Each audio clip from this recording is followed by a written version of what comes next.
Hello everyone, welcome to engineers career event platform. My name is Gurvinder. So आज एक बहुत बड़ा अपडेट है हिमाचल के स्टूडेंट्स के लिए from all the category of students, चाहे वो इंजीनियरिंग डिपार्टमेंट से है, चाहे वो मेडिकल से है, चाहे वो नॉन इंजीनियरिंग डिपार्टमेंट से है, बीए, बीएससी, कोई भी ग्रेजुएट है किसी डोमेन में, उन सभी के लिए एक बहुत बड़ा अपडेट है। अब ये चीज़ आप लोगों को सभी को पता है कि हिमाचल में जैसे दो तरह का पहले बोर्ड होते थे जो एग्ज़ाम कंडक्ट करवाते थे, एक है HPSSC और दूसरा है HPSSB, राइट।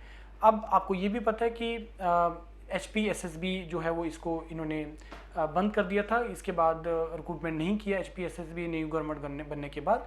तो उसके बाद जब तक कोई नया बोर्ड नहीं बन रहा है तब से इन्होंने पीछे डिसीजन लिया था कि जो हिमाचल पब्लिक सर्विस कमीशन है, HPSSC है, HPPSC sorry Himachal Pradesh public service commission है, वही सारे एग्जाम्स कंडक्ट करवाएगा जब तक कोई नया बॉडी इसके लिए नहीं बन जाता है, राइट। अब उनकी तरफ से एक न्यूज़ आया, अभी आपको याद होगा कि पीछे से एक विक्रम सर ने वीडियो डाला था कि बहुत जल्दी न्यू वैकेंसीज आने वाला है, और हमने उसमें बोला था 1 महीने का टाइम, और इतना टाइम हो चुका है उस वीडियो को डाले हुए, और नोटिफिकेशन आ रहे हैं, आने स्टार्ट हो गए हैं। अब ये डिले भी क्यों हो रहा है? अभी तक तो वो नोटिफिकेशन आ जाते हैं, डिले क्यों हो रहा है? सभी को आपको पता है कि जो हिमाचल में क्लाउड बर्स्टिंग का या इसमें फ्लड्स का जो इशू चल रहा है, उस कारण से ही सारी चीज़ें डिले है, ट्रांसपोर्टेशन सारा मिसमैच हो गया है, बहुत इश्यूज हैं इस चीज़ को लेकर, राइट, जिस कारण से डिले हुआ है।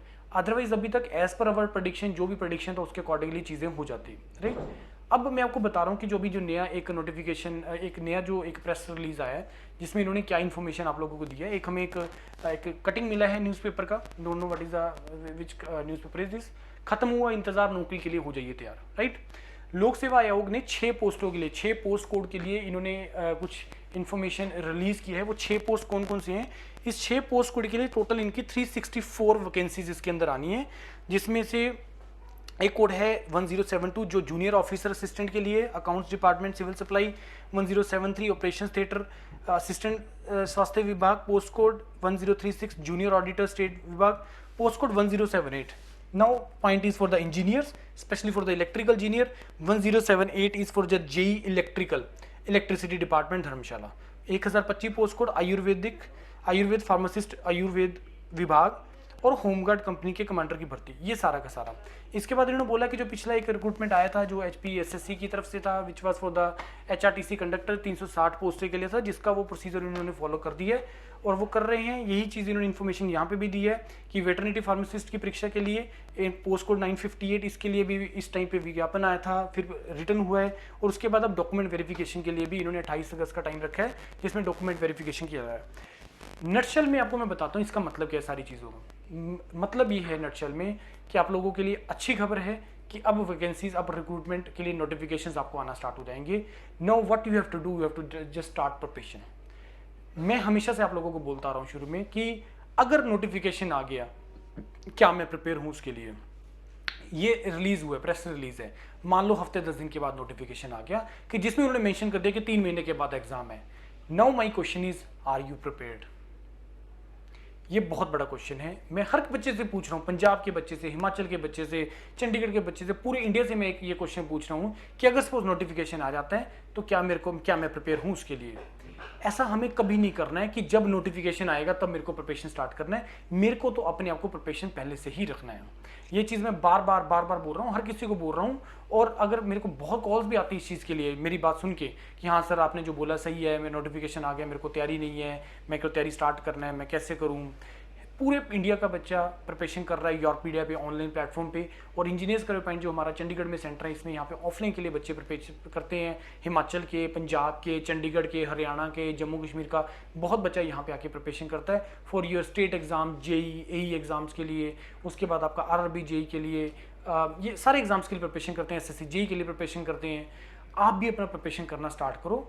फाउंडेशन बैच बहुत इंपॉर्टेंट है। मैंने इसको रिलेटेड भी एक वीडियो डाला था कि foundation batch versus the 3 months crash course, कि नोटिफिकेशन आ गया सर, ऑब्वियसली पॉसिबल है कि 3 मंथ्स का क्रैश कोर्स ही पॉसिबल है। वर्ड में यूज़ कर रहा हूँ क्रैश कोर्स, लेकिन उसका क्रैश कोर्स का बेनिफिट तभी होता है कि अगर मैंने एक बार सारी चीज़ें डिटेल में पढ़ी हुई हैं, मैंने फाउंडेशन बैच अगर लगाया हुआ है, तभी इसका बेनिफिट होता है, अदरवाइज इसका बेनिफिट नहीं होता। It's very simple and it's very straight, right.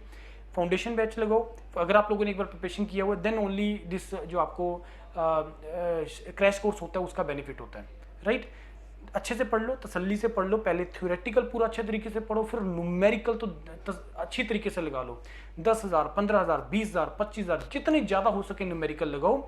उसके पीछे भी मैंने अभी आपको रीज़न बताया है कि उसके पीछे रीज़न ये है क्योंकि एक थ्योरी तो पढ़ना जरूरी है फाउंडेशन बैच कंसेप्ट क्लैरिटी के लिए, क्योंकि एई की पोस्टों के लिए आपको जो है वो इंटरव्यू होते हैं।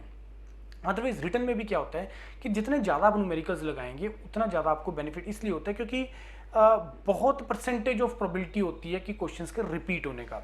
अगर किसी बच्चे ने 20, 25, 30,000 न्यूमेरिकल लगाए हुए हैं और उसने एग्जाम देने स्टार्ट किए हैं, वो मेरी इस बात पे एग्री करेगा कि यस सर 30, 40, 50% क्वेश्चंस ऐसे होते हैं जो रिपीट हो जाते हैं, और बाकी जो क्वेश्चंस होते हैं वो मेरे को कंसेप्ट क्लैरिटी से ही मेरे को क्वेश्चन सॉल्व हो पाते हैं, अदरवाइज नहीं सॉल्व हो पाता है। और जब आप प्रीवियस क्वेश्चंस लगा रहे हैं या फिर जब आप प्रैक्टिस कर रहे हैं क्वेश्चंस को, तो जब चीज़ें आपको पढ़ाई गई हैं उसमें से 5-10% ऐसा पार्ट आता है कि जब आपको कोई क्वेश्चन आया तो उसमें आंसर देखा और आपको लगा कि ये तो यार कवर नहीं हुआ क्लासेस के अंदर, उसके लिए भी मैं आपको एक स्ट्रेटेजी देता हूँ कि उसके लिए कॉपी पेन हमेशा साथ में रखो जब आप क्वेश्चंस लगा रहे होते हैं। जब भी आपको कोई फैक्ट पता लगा कि अच्छा इस केस में ऐसा होता है, लिख लो उसको पॉइंट की फॉर्म में, उसको वन लाइनर की फॉर्म में लिख लो, क्योंकि जैसे आप वन लाइनर की फॉर्म में लिखेंगे आपके पास पॉइंट्स बन जाएंगे, 100, 200, 300, 400 पॉइंट्स बन जाएंगे और उसमें से डायरेक्टली आपको क्वेश्चंस मिलेगा उस पॉइंटर पे से। आपकी नोटबुक्स तो है ही हैं, प्रीवियस क्वेश्चंस भी हैं प्रैक्टिस के लिए, वो जो पॉइंटर्स हैं, वन सिंगल पॉइंटर जो होते हैं वो बहुत ही ज़्यादा इंपॉर्टेंट होते हैं। ये जो कुछ बच्चों का हमारा सिलेक्शन हुआ था पहले, उसमें बच्चों ने बोली ये बात, ये मतलब मेरे को कहाँ से चीज़ों का पता लगता है, आप लोग ही हैं जो मेरे को बताते हैं, जिनका सिलेक्शन होता है, जब उनसे हम डिस्कशन करते हैं, सक्सेस जर्नी उनका जब डिस्कस करते हैं, तभी वो चीज़ें निकल के आती हैं, राइट। और मैं यहाँ पे आपको क्या कर रहा हूँ, मैं ठीक है मेरा एक्सपीरियंस है, टीचर्स को मेरे को गाइड करते हैं, मेरे को बताते हैं टीचर्स कि सर ऐसा ऐसा है, डिस्कशन होता है, राउंड टेबल डिस्कशन होता है, चीज़ें निकल के आता है, कंक्लूजन होता है, लेकिन जो हमारे लिए जो मेन जो एक सोर्स ऑफ इन्फॉर्मेशन होते हैं वो आप लोग होते हैं, क्योंकि आप लोग वही बच्चे हैं जो जिनका सिलेक्शन हुआ है, जो सिलेक्शन होता है और उसके बाद हमें इनपुट देते हैं, सर मैंने ऐसा किया तो ऐसा हो गया, ऐसा किया तो ऐसा हो गया, मैंने सर ये भी क्वेश्चंस लगाए, मैंने ये भी किया।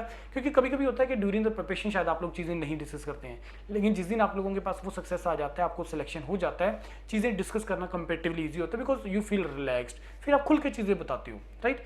उन्हीं सारी एक्सपीरियंस के बेस के ऊपर जो है हम लोग आपके पास शेयर करते हैं कि उसने ऐसा किया तो ये उसने अपना दिया है, और उसमें से भी जो यूजफुल इन्फॉर्मेशन है जो आप लोगों को बताने के लिए होती है, उसी के बेसिस के ऊपर ही हम लोग आप लोगों को वीडियो के अंदर बताते हैं कि या ऐसा करो, उस बच्चे ने ऐसा किया और ये बिल्कुल ट्रू है, ऐसा करना जरूरी भी है, अदरवाइज आप चीज़ें याद कैसे रखेंगे।